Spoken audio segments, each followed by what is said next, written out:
নমস্কার বন্ধুরা, কেমন আছো তোমরা সবাই? এটা হচ্ছে আমার শহর অশোকনগর।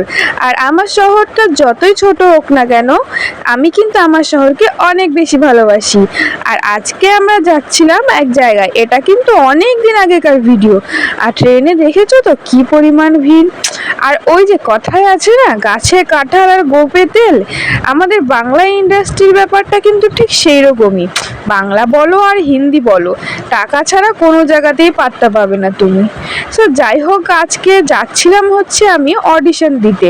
ওই যে একটা খেলা এসেছে না, লাখ টাকার লক্ষ্মী লাভ, ওখানে নাকি এত এত অডিয়েন্সকে নেওয়া হয়। এগুলো সমস্তটাই ফেকু কথা, জানো তো, কোনোটাই সত্যি না। দেখো কত মানুষ এই রোদে কড়া গরমের মধ্যে লাইন দিয়ে দাঁড়িয়ে আছে শুধুমাত্র একটা চান্স পাবে সেই জন্য। টাকাটা কিন্তু বড় কথা না, নিজেকে টিভিতে দেখাটা অনেক বড় ব্যাপার। তো এটা ছিল 4 তারিখের ভিডিও, ঠাকুরপুকুর অডিশন ছিল।